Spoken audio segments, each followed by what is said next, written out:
PEGI 18.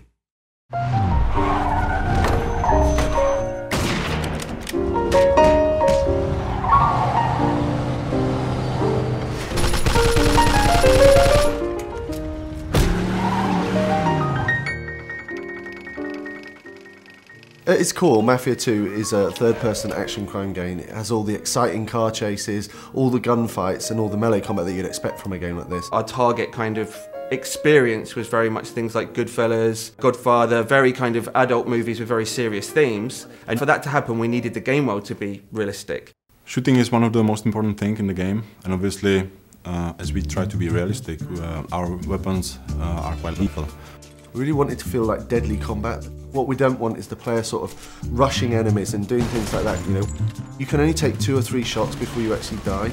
If someone shoots at you, the first instinct is to get behind some cover.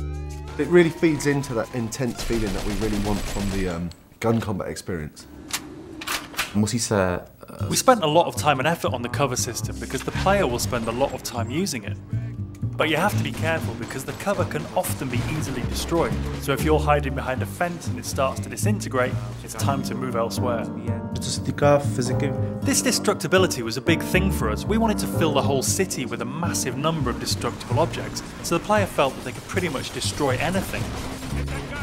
The player can use a wide range of weapons, from pistols to submachine guns. Of course, we had to include the classic Tommy gun that everyone knows from the Mafia movies. We do massive explosions from different stuff, like vehicles can be exploded. With some Molotov cocktails, they'll sort of set fire to the gasoline as it falls on the floor. And all these different things are things that you'd sort of expect from the 40s and 50s weaponry. Melee combat in the game is a really sort of visceral experience. We want it to feel really brutal. So it's a very simple system. Using 2 buttons, you perform these either hard punches or light punches. And then using a combination of these, you perform these finishing moves. But the coolest thing is these finishing moves are sort of context sensitive as to where you are in the world. So if you're stood near the hood of a car, then the player might punch a guy and then sort of smash his head against the hood of the car, which is a really cool thing. The driving model is very realistic. So you drive these things, they really feel like period cars. They feel very heavy, they feel really satisfying when you're driving them around.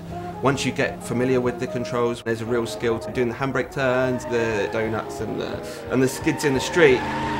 The inspiration for these has been the cars and the car chases that you see in gangster movies. So if you visualise a gangster movie chase, you know, the cars screeching around the corner with the smoke coming off the tyres, guys shooting out of the windows with Tommy guns, this is very much one of the key goals for the driving experience.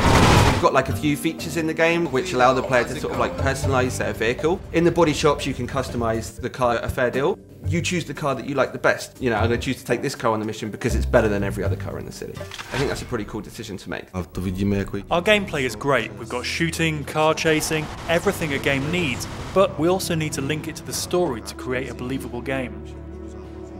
We needed to move away from some of the more arcadey conventions that you see in other open world games and focus more on a realistic experience for the player, so the player behaves like a Mafia gangster.